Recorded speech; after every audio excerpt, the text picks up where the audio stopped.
What's good, bro? Welcome back to NBA This Week, the series where we recap what's happened in the NBA this past week. Kind of crazy thing is, like, obviously there's been a lot of games on, but each team has only played like 5 games max, 6 games, which is kind of crazy. I feel like the season's been going on for ages. We're only 2 weeks in. I'm not complaining, to be honest. First, we're going to talk about Donovan Mitchell and Caris LeVert. Cleveland is looking amazing so far to start the season. They just bet the reigning Eastern Conference champions, the Celtics, who look like they could be going to the finals this season if they remain healthy. Donovan Mitchell's having an MVP caliber season. We'll get into the MVP race. But him and Caris LeVert, which I can't believe he's on the cut like that. Their team is just insane.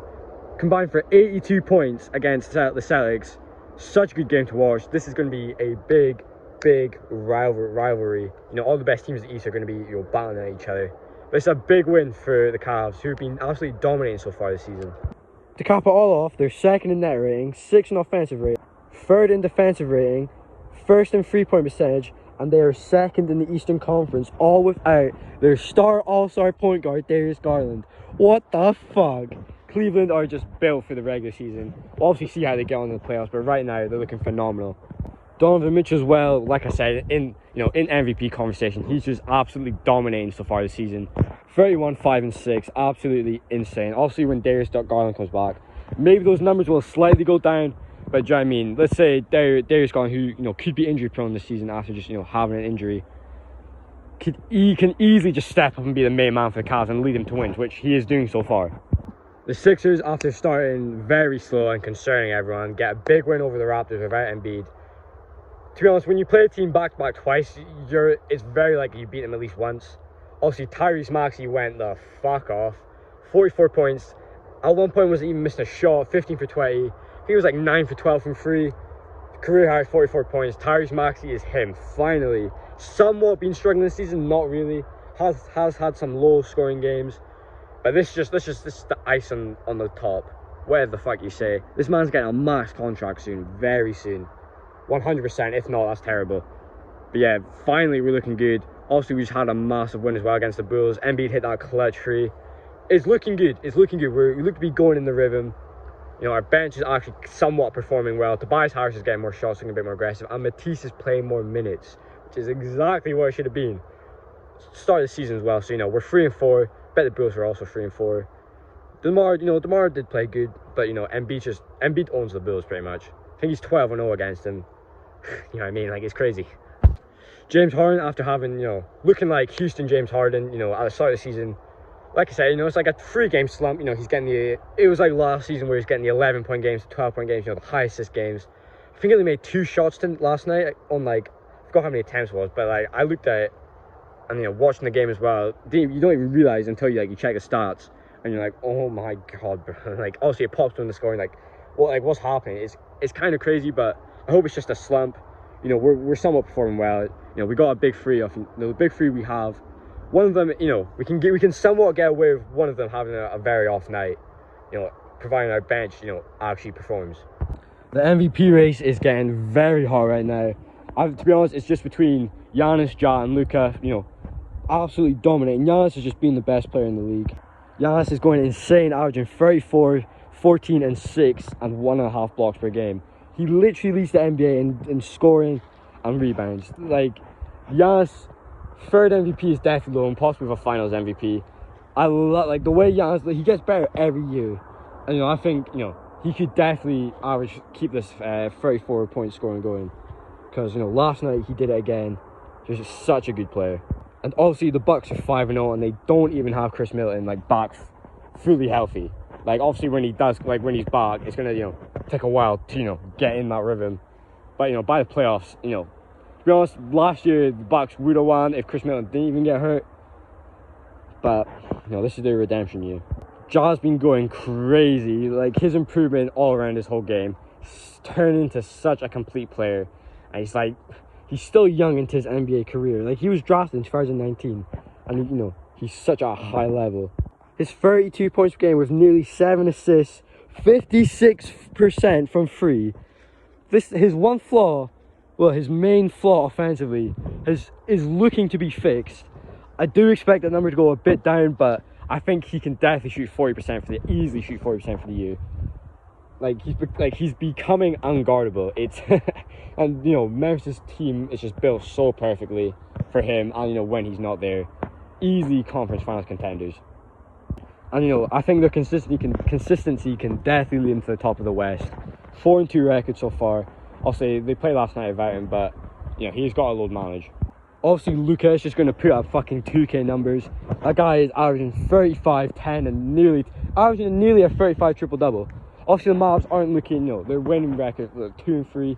They just lost to the Thunder, kind of a choke game. We'll get into, Shea later, but obviously, Luka's just going to be putting up the crazy stats, doing the crazy magic stuff. His defense, he's quite bulky, so that can definitely help him on defense. But Luka, man, he's just insane. To be honest, I'm very surprised he hasn't won an MVP yet. This can be the year, but he's just putting up the ridiculous game numbers. Nearly scoring 50, hitting insane. Like his fucking footwork is out of this world. Sometimes I'm like, is that a travel? Sometimes it does, but his footwork is just magical. If I had to choose an MVP though, I'm just going to go with Giannis. He's the best player in the world, the most dominant player in the world, the most aggressive. He's such a complete player. A lot of players are complete, especially if they're top 10, but Giannis is just, if a draft is coming up, he's getting picked first. And this season, he's definitely the MVP. Bobo is on the Magic now. He was on Denver, drafted by Miami, traded to Denver, hardly played. Only time he really played and showed off how good he was the bubble. And he looked like a KD. He's been given a lot of opportunity now. He was running point guard. I can't believe he was sitting on the Nuggets bench, not getting any proper playing time, like competitive playing time, for 3 years. Now he's finally getting a shot. Obviously, he's not shooting the best from free, but 10 points per game, you're taking that from the Magic, who are in that sort of rebuilding phase, waiting to be competitive in the next 2-3 years. But Bobo's finally getting his opportunity, and do you know what I mean? I'm here for it. He has very good potential. Big story this season is how elite the rookies are looking this year. I've said this before, the rookie class is just going to get better and better. You think this rookie class is good, just wait next year, the year after, just wait till the game is becoming more skilled. The average, 14-year-old who's, is on the path to being NBA is just so much more skilled than they were 5-10 years ago. I would say 10 years ago. It's just crazy. The game has just evolved so nicely, and game in 10 years is going to be crazy, but Paolo and Nbatw, two amazing rookies. I think Paolo is in contention to be an all-star, if I'm being honest. Nbatw, I think they have the highest scoring games, top 10 highest scoring games out of all the rookies. It's like 27, do you know what I mean? Nbatw scored 32 the other night. He's him, these guys are rookies. Like I said, I made a video on Paolo earlier, his poise, his confidence. They both play with confidence. That's exactly the reason to success. They're given the time and freedom to, be them. They're literally just hooping. Nbatw is going to be a crazy player. That Indiana situation hurts they don't have DeAndre Ayton. Can you imagine DeAndre Ayton on that team? They'd probably be in playoff contention or playing contention. And if they got another lottery pick, they're set for the future. But obviously DeAndre Ayton is on the Suns, I will say, are looking very good. Everyone was somewhat predicting them to be off. It was very weird. Obviously, in the back of my head, I was like, yeah, they've got to still be good. They still got to be good. But after that, meltdown they had in the playoffs, you kind of don't really care, because they probably will be good, but I'm more focused on this team. That's kind of how everyone was thinking. The Suns are looking very legit right now, but we're on to the rookies. I think Paolo, those two, is going to be a race for them for, Rookie of the Year. Jaden Ivey shooting 40% from free. He's looking great. Keegan Murray, I think he's averaging 17. I could be wrong there. The rookies are looking very elite right now. But yeah, those two are just in a class of their own. I love watching them play. Just the confidence they have. These guys are rookies and they're just acting like vets who are, the main guy on the team. It's so fun to watch, especially how young they are. They're like my age. And Nbatw is the only rookie to hit 5 threes. This season, he's done it twice. Come on, this guy. Also, he said that thing about LeBron before the season. He's just proved himself. Can you imagine he was just a bust? Not a bust, but he wasn't playing well. He's literally back in his shit. I love that. Oklahoma City Thunder are winning basketball games on purpose. They've bet some very good teams this season. They just bet Luka. Had that mental comeback, down 16 with 4 minutes to go. And they sent to overtime and they get the win. They don't even have Chet yet, and they could be getting, do you know what I mean? I don't know what their plan is for this season. Obviously, I think this happened before, they're winning a few games then just after an All-Star break. They're just in the tank. You know, let's get this draft pick. Let's get Chet Holmgren, who they got, who's, you know, unfortunately out of the injury. So shit to see, man. I was so looking forward to seeing Chet play. Like, oh, here we go. It's like people have almost forgot about him. They're focused on Victor Wembanyama because obviously before Chet was drafted, it was like, oh, who's this guy? Obviously got Victor coming next. Those two will be debuting the same season. I can't wait for that. But Shea, man. Shea used to be the most underrated player in the league. I don't think he is anymore. These first few games are just showing to light. Even on the Clippers in his rookie season, when they lost 4-2 to the Warriors, Shea was cooking that Warriors team. Such a good player. He's averaging 31, 5, 4, and 7. This guy is going to be, I don't want to say Hall of Fame, but like, come on, he's going to be so good. How could he not be like eligible for the Hall of Fame in the future? Somewhat, not like a Tracy McGrady player. You know, I think, you know, there's awards coming for him, but definitely going to make All-NBA this year. He was so worthy. You know, he got that max contract. He'll probably get a super max his next contract. Josh Giddey's playing well. Like that OKC team has got very good players on it. And to be honest, I don't know if they'll tank or not. To be honest, their team is looking very good. I would definitely, if I'm Sam Presti, I'm wanting one more lottery pick. They do have those, you know, they have so much draft assets. They could literally just trade for like 2 superstars. Like the OKC has one of the biggest ceilings in the NBA for the next 10 years. And right now they're looking very good. They're not even in the championship phase. So yeah, I'm excited to see what if you're new to the NBA, choose the OKC. Choose OKC as your team. Well, obviously what Shea did last night, you know, 38 points. Bro, he's special. He's him. Brooklyn. Suffered a tough loss, 1-5 now. Kyrie looks like Kyrie and KD are in their primes, especially Kyrie. Kyrie is just scoring 35 every other night. KD's getting 30 every other night, and they're losing games. Like their roster on paper looks very nice. They got Markieff Morris, you know, Ben Simmons, who. I mean, he's not playing well, but he's slowly getting better over these short periods of games, these 6 games. It's the highest he's scored 9 points. Highest points he's scored in like 500 days. Do you know what I mean? The bar is low, but if I'm a Nets fan, I'm like, do you know what I mean? Ben's showing signs of improvement. Obviously, he's not looking to score. Obviously, you know, a lot better this season he did last, you know, the first few games of the season, but I think they just need to fight. They need to make trades and need to fire Steve Nash. You aren't winning shit with Steve Nash as your coach. You know, you cannot be wasting KD and Kyrie's amazing performances like this and losing games. Obviously, a 1-5 start is not the end of the world. It's an 82-game season. Very easy for, you know, 2 superstars like that to, you know, somewhat overcome and still make the playoffs. Like, it's been done before many times. And I think as this, you know, the season gets in, Ben gets more used to it. I'm expecting, you know, later, in a few months, I'm expecting Ben to, you know, be that guy we're really waiting for. That's why I don't really want to, like, I'm going to really stop shitting on Ben because I feel bad for him, to be honest. I do feel bad, and to be honest, I just know he's just going to play a lot. I think he will definitely start averaging, you know, the 16 points, possibly 20. That's what he kind of needs to do, shoot the more. He's only shot 1 free this season. He needs to, you know, be up in that, even if he's missing. They don't care. They actually don't care if he misses it. The bar's so low that they want him to just shoot. They don't care if he goes like over 20, as long as he takes 20 shots, do you know what I mean? Yeah, I'm expecting, I don't think it's the end of the world yet for the Nets, but for the Lakers, it's the end of the world.